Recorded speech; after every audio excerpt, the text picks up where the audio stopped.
All right. G'day, everyone. I'm live. I'm home and live. I was going to say back in the sunshine and the beaches and the palm trees, but it kind of was Bali as well. So, same, but different. We were discussing, actually, Charlotte and I, when we were in Bali, we have gone to some very, very nice places lately. Some very, very nice places lately. Partly because of, like, when we all got locked down in Australia and we couldn't go overseas, we're like, well, let's just go and see like all the best things we can see in Australia. And now, of course, we can go overseas again, and we kind of got used to going to nice places. So that's where we ended up. But we were discussing, like, in the realm of nice places. Incidentally, if this should be a blog post one day, the nicest places that we have gone to, let me know. I still think it is hard to go past Aussie places for various reasons. One of the big ones being the price of wine in Bali. Holy shit, someone should have told me about that. Crikey, wow. Wayne, morning. Still need a gap as you hit live and start.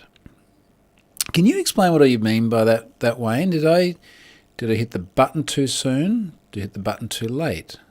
Should I watch this back later and figure it out? Anyway, back to holidays. We are blessed in Australia, not just in terms of the landscape and the beaches and all that sort of stuff, but we just have some epic places.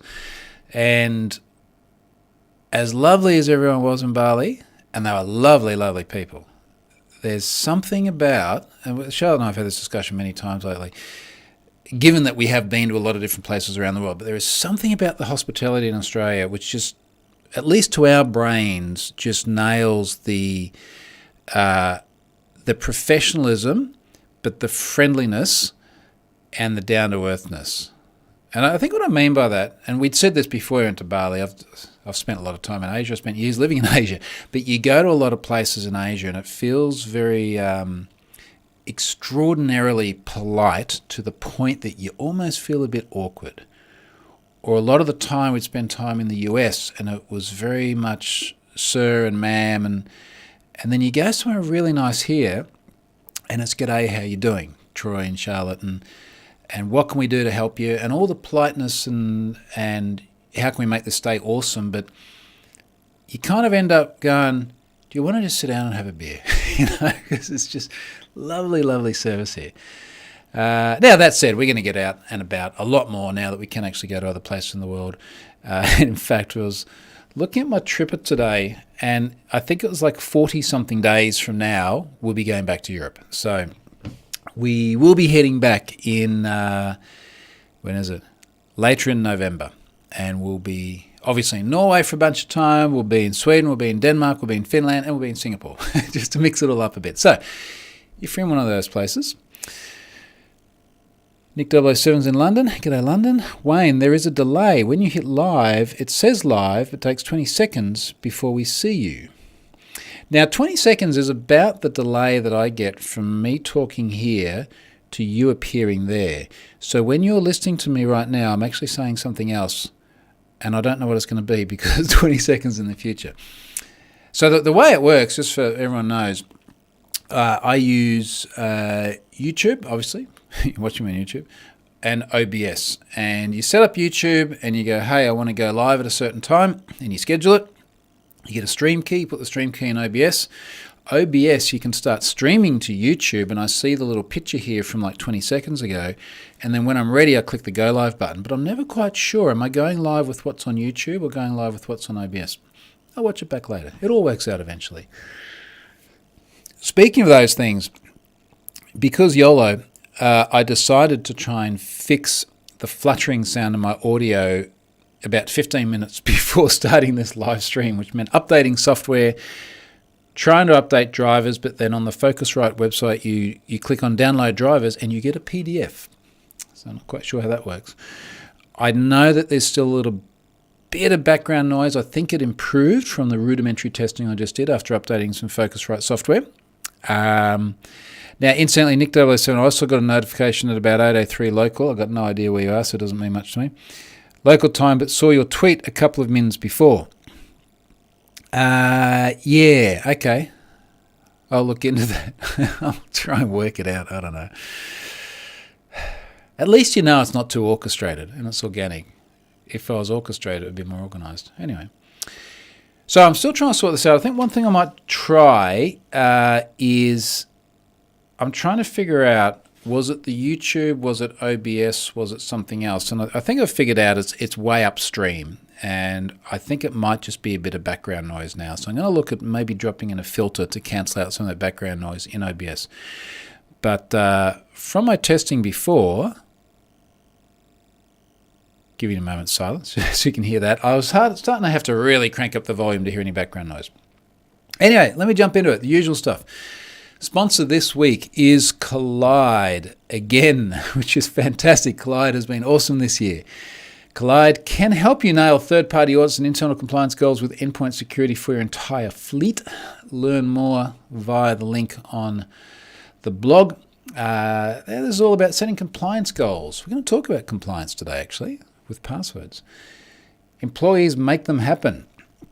Helping employees helps security. So go and check out Collide. They have been a fantastic sponsor, and that is, as I've said many times, the support from people like Collide really helps me do what I do, which is not just like going on holidays to cool places. I spent a lot of my holiday doing work, I tell you what. I'll talk about that in a moment too. But it also allows me to create content like this as opposed to going and getting a real job, which is lovely. Okay, on to things. I did have a list, and then I had to restart my computer because I updated software.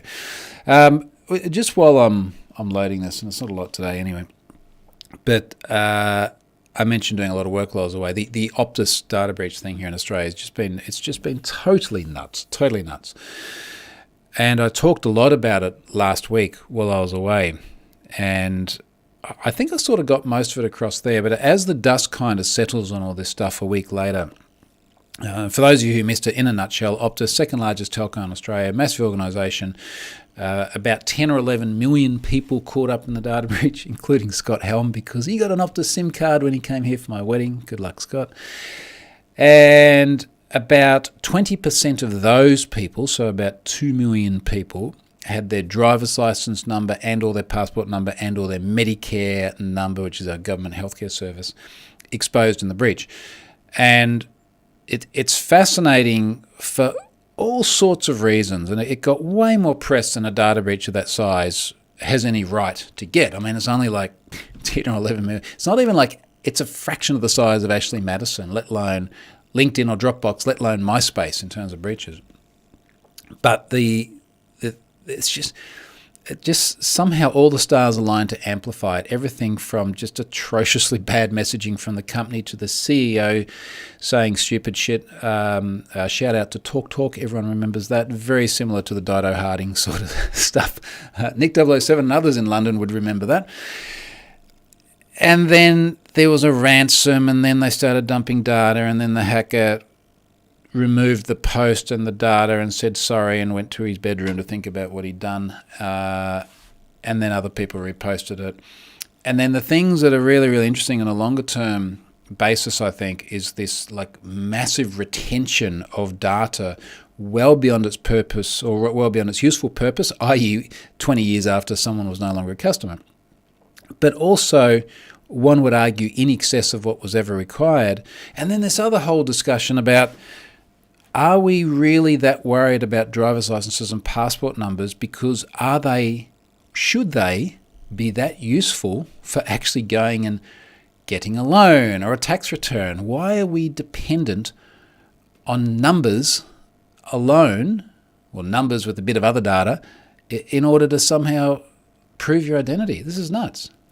It's absolutely nuts.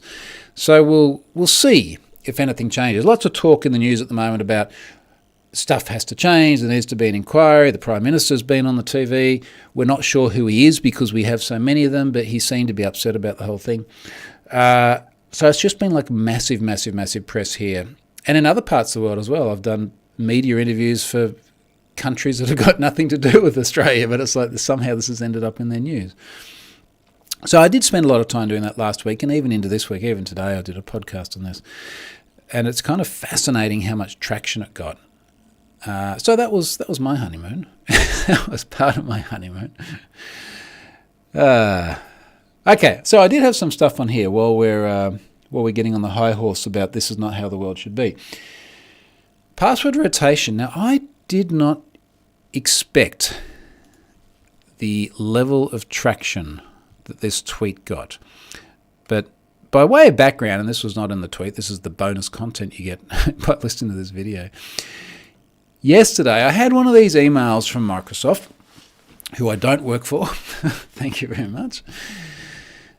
Microsoft regional director without a region, not directing anything and not getting paid by them. But anyway, easy mistake to make.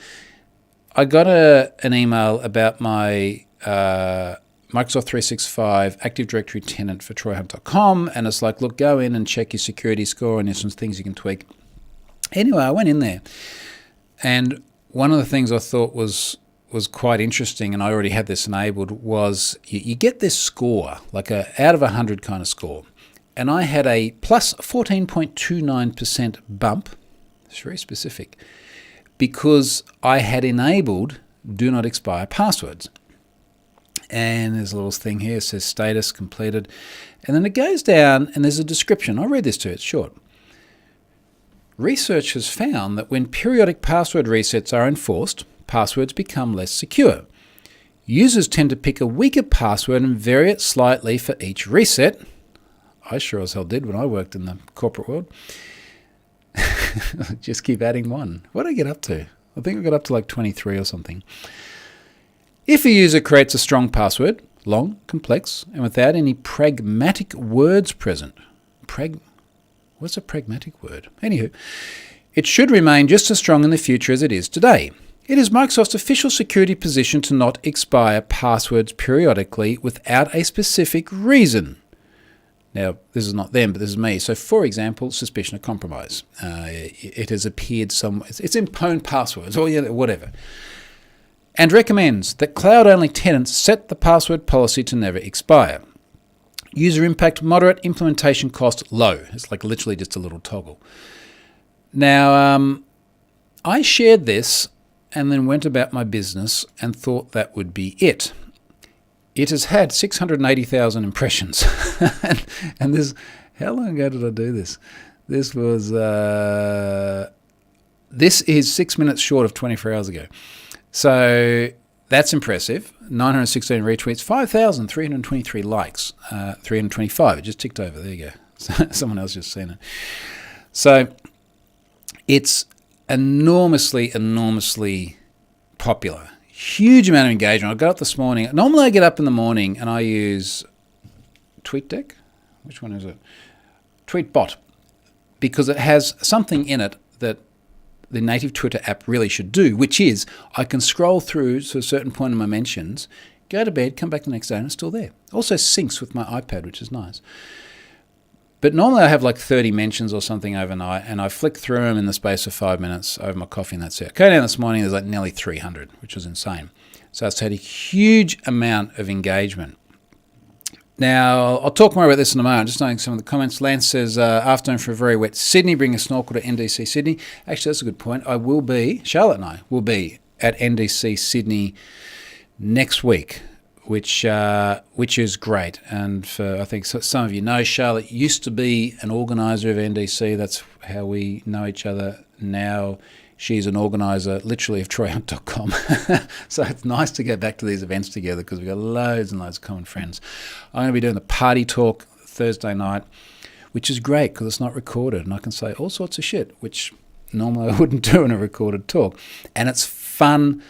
And I'm really looking forward to it. And I thought I saw a message from you somewhere, Lance, about you being there. So come say good day on Thursday. Martin says, yeah, I heard from New South Wales-based colleagues it's a bit damp down there. What's the rain radar say? Is it messy? Oh, yeah. Yeah. For those of you looking at the video, it's just like blue it looks like it's passing. But yeah, that's a bit messy. Back to the password thing. Now, there were loads and loads of comments there, and I think the reason why this got so much traction is because people were like, yes, I knew this was shit, and now Microsoft is saying it.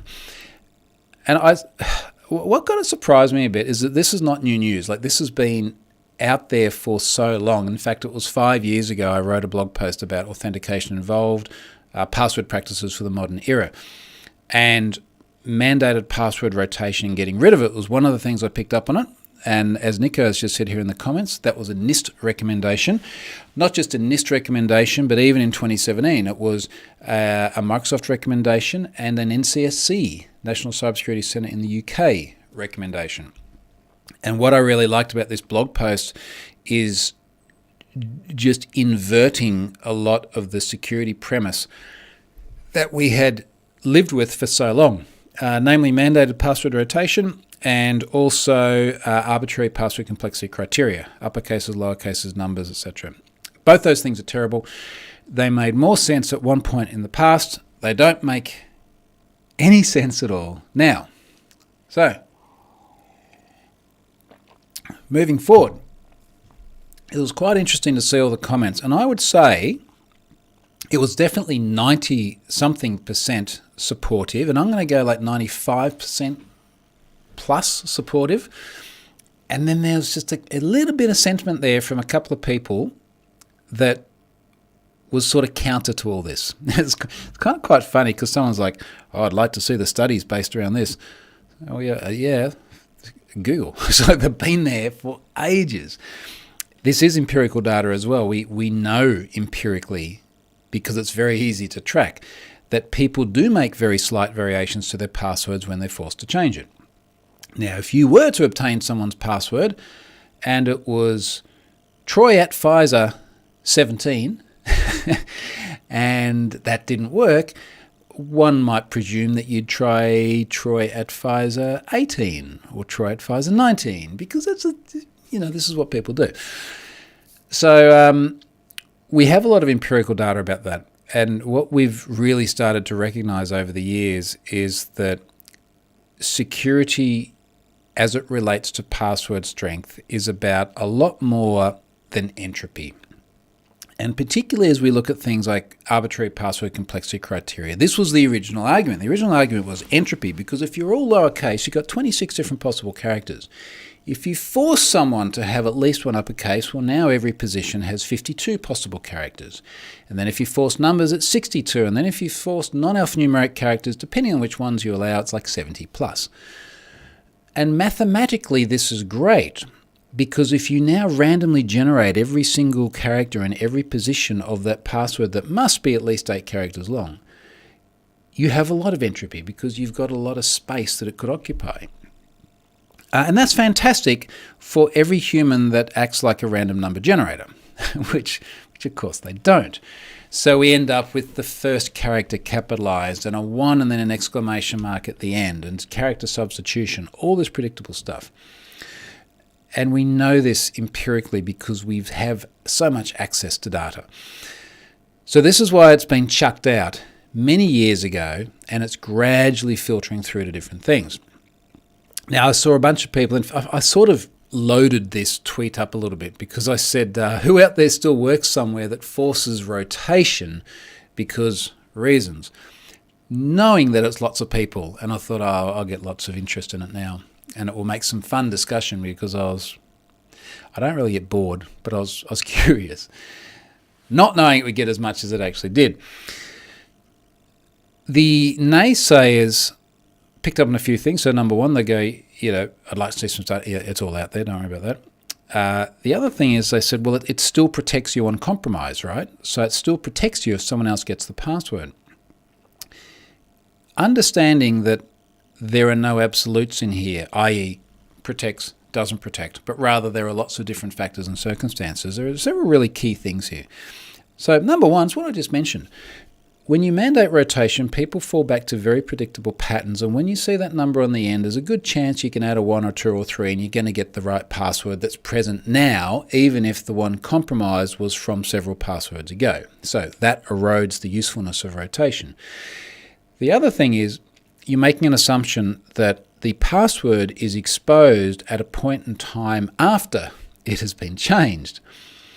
And often I talk about passwords and I sort of say, can you imagine like a hacker gets your password, but they're busy and they've got stuff on and they really need to spend time with the kids and they'll get back to it in 90 days. It's like, no, they're going to take the password and abuse it straight away. So the gap you have is, well, yes, but if the password got exposed and then time passed by and you had changed it, it's no longer useful, except for the problem just mentioned, which is that it's predictable anyway. But also, if you're going to go down that rabbit hole, it was interesting how many different answers I got in here about people saying they have to change it yearly, every 90 days, every month. If it's that useful and it works that well, make people change it every week. Stuff them, It's like, if we're going to mess with their productivity and try and drive them nuts through black anti-patterns, it's like, geez, just like make it a nasty, nasty experience. We don't do that because it is a nasty, nasty experience. So the argument of pushing rotation because it somehow helps and somehow magically the correct answer is either 1 month, 90 days or 1 year, it's basically just sticking your finger in the air and guessing. The other thing is, and one of the reasons why we get advice like this is that there are many, many, many other mitigating controls now that we didn't have at the time where we used to just rotate these things on a regular basis. So, for example, we've got near ubiquitous transport layer security, and this is within internal networks as well. Of course, there are still other ways that your password can get exposed, but grabbing it on the wire is now a very, very different risk to what it is even 10 years ago. Let alone 20 years ago. Think about, depending on how old you are, when was the first time you worked somewhere that forced you to change a password? Might have been 3 decades ago. The other thing is that we have MFA. And we didn't have much MFA not that long ago. I tell you what, when I worked at Pfizer, definitely had no MFA to log in. And that was only 7 years ago. So 7 years ago, there was no second factor to log in on-premise. There was if we VPN'd in, we had a hardware token, which is phishable. But MFA is something which is now very, very mainstream. In fact, one of the things I have enabled on my O365, Microsoft 365 tenant, is that everyone in the organization, which is the two of us, must have multi-factor authentication turned on. Fantastic. Even if they get the password without being able to get the multi-factor token as well, you can't get in. So this old model has really fundamentally changed. One of the other arguments that people made is they said, well, if you're using a password manager, it doesn't matter because you can just regenerate it. This is true for a website. It's not true for logging on to your PC. If you have to type in a password in order to unlock the PC such that you can get to the password manager, then the password manager isn't providing any value. The only place it provides value, and this does happen to me occasionally because I can't remember my Windows password, and I'll explain why in a moment, but I'll pop open the password manager on my mobile device and I'll read the password. It is something that I can read and type in. The reason I can't remember it is because I've got fingerprint reader and fingerprint reader on PC and laptop. And I fingerprint reader my way into the whole thing. Occasionally, if I do need to type in a password more frequently, i.e. the fingerprint reader on this one's dropped off at the moment, I can have a PIN. And before you lose your minds about a PIN, the PIN only works on this machine. You must have this machine. It is not a simple PIN. I had a lot of trouble remembering it. So it's another sort of mitigating control here. And to that effect, when we talk about the usefulness of rotation as well, the fact that I do so rarely have to type the password in, I've dramatically reduced the number of times someone can shoulder surf, possibly catch it on the wire if there was an encryption somewhere, possibly log it somewhere if it was the wrong thing to do. We're now at the point where I very, very rarely actually enter the password. So forcing rotation on something which is now much less exposed makes less sense than what it did before. Look at the comments here. Lance won't be at NDC. Wish there was a pub conf in Sydney. I thought I saw you, but maybe I saw you mention something else. No, there's not a pub conf in Sydney. I think largely because Todd Gardner's not here. Would have been fun, I agree. It's been a while since I've done a pub conf. I got in trouble the last one I did. That's in my book. By the way, it's not in trouble from I got in trouble from someone else because it's 2022. Actually, it was 2019 then, but you get the idea. Nick 007, with password rotation, I work for a large, famous Aussie company. Every now and then, this pops up into our internal message boards. The response is always, that's the way it is. God, can you imagine all the other things in society where for the longest time that was the way it was?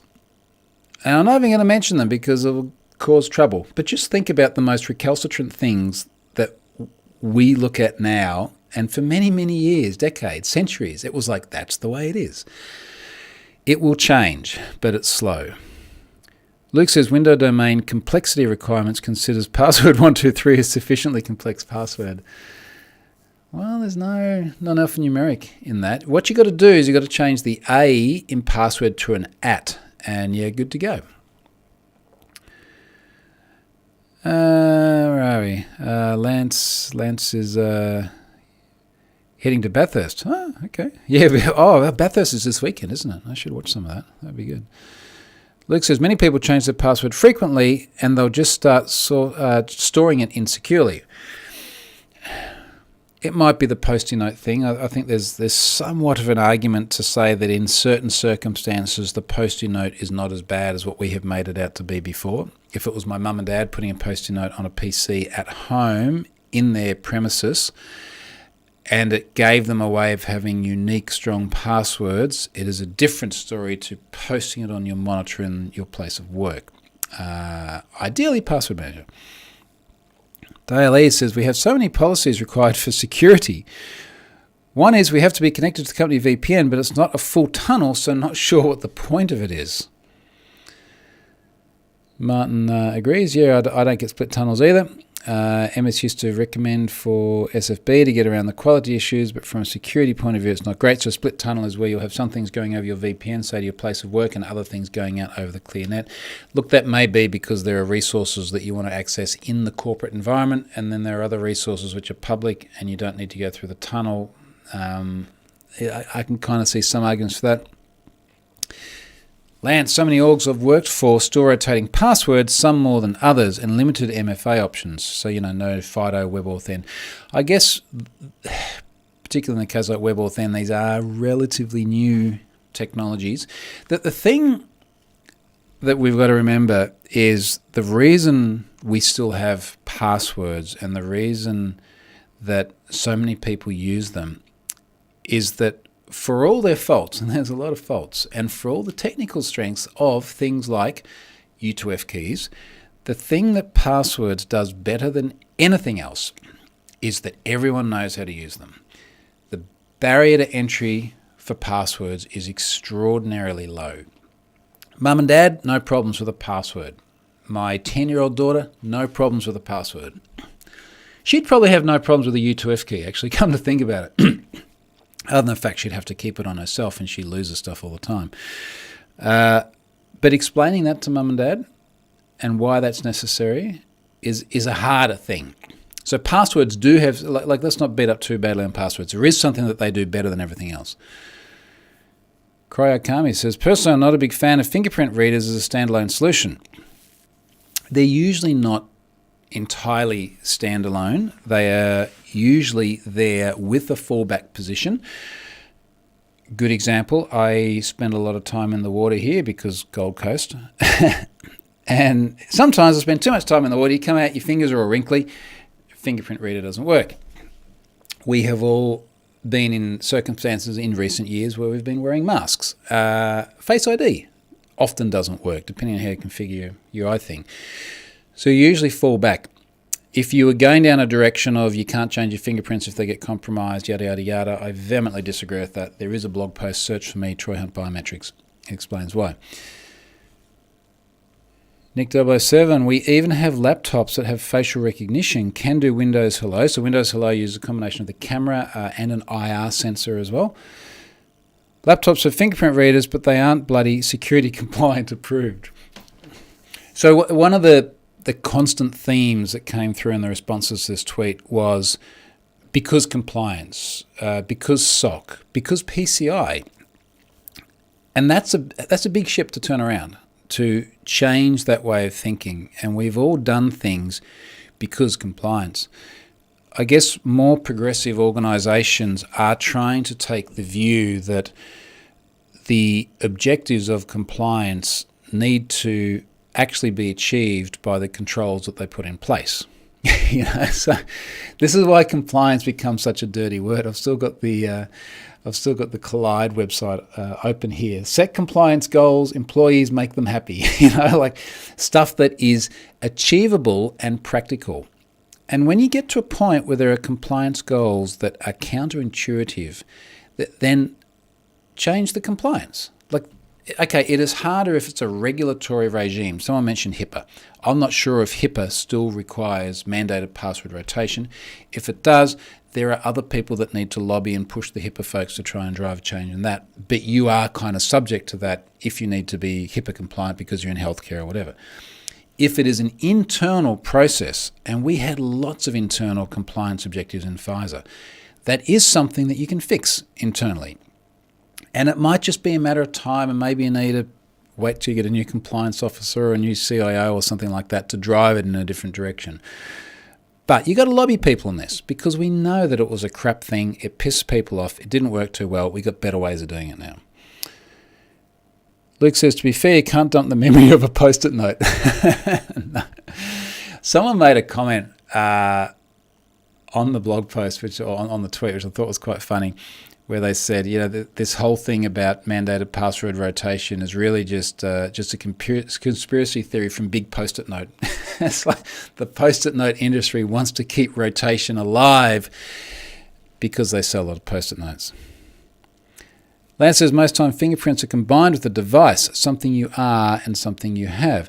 Now, that's actually a fair point too. And I see what you're saying. So to a degree, that's a second factor of authentication because you can't necessarily take at least the digital representation of a fingerprint and then use that on another device. And we're starting to get out of my depth there in terms of what devices actually store on biometrics. But yeah, if you have that device and my fingerprint, you can authenticate. Very good point. Rick DG says, passwords are shareable. That is both good and bad. Yep, very good point. Let's talk about some data breaches. I caught up on a bit of backlog this week and did load a couple of different data breaches, a couple of ones from other parts of the world, for me at least. One of them was Indonesian. I started loading this when I was in Bali. And I didn't consciously wait until I left the country to make it live, but it just worked out that way. And, you never know. That could have been advantageous. Bhinneka, Binneka. It's an e-commerce site, had 1.3 million records breached in 2020. It was an older one. Someone sent it to me more recently. I did find some references to it in years gone by as well in my list of things to do. It was just one of these ones that needed a combination of time and finding disclosure notice, which I did find. It was there in the press. Email and physical addresses, names, genders, dates of birth. Why do you need dates of birth for an e-commerce site? And genders. So they can wrap your present in a different color. Like, why would you request that for an e-commerce site? Anyway, 83% of those were already in Have I Been Pwned. Now, the other one, this one went out today, much larger. It's a streaming service, much more new as well. Wakanim. That was breached in August this year. 6.7 million accounts are in that one. Email, IP, and physical addresses, names, and usernames. I didn't see any passwords in that one. Only a third of them were already in Have I Been Pwned, which actually seems quite low, particularly given the Indonesian one, which is very localized, had 83%. Anecdotally, when I looked at a few of the accounts, the crossover seemed to be this other Indonesian service, Tokopedia. I think that's the right way to put it, which is also in Have I Been Pwned. So maybe you've just got a lot of people in both those services because they're both big things in Indonesia. But that Wakanim one seemed pretty significant. It looks like they just launched something recently. And interestingly as well, let me just read the disclosure. It's not a disclosure, it's the bit in the news here. It's owned by Sony. Sony-owned European streaming service announced last Thursday that it's delayed the release of new content as it works on an issue. Now, this was posted about a month ago, so it looks like disclosure only happened earlier this month. That was up on a popular data breach website, which now appears to be the de facto place for all things to be disclosed. It was put up there for sale. Someone appears to have sold it, at least that forum post says sold. Someone sent it to me. I don't know if it was the person who bought it or the person who sold it or someone else who had it, who knows. Definitely legit though. I went through my usual verification process and the accounts in the data breach definitely exist on the service. And not only that, but the ones that are there on mail-in addresses, so public mailboxes, when you do a password reset, it sends you the username which matches perfectly with the ones in the data breach. So what are the chances it's real? Extremely, extremely high. Okay, one last comment here. Kami. Someone can accidentally take a photo of a post-it though. Selfies will get you in the end. One of the talks I do on passwords has the guy from the Hawaiian Emergency Response Centre. So remember a few years ago, they had that false alarm and all these people in Hawaii got critical alerts to their phone saying that there's like incoming missiles, which freaked everyone the hell out, understandably. And then they go and they interview this guy in his little sock later on, and one of the screens behind him has a post-it note. It says password, and there's a password underneath it. And it happens, right? It happens all the time.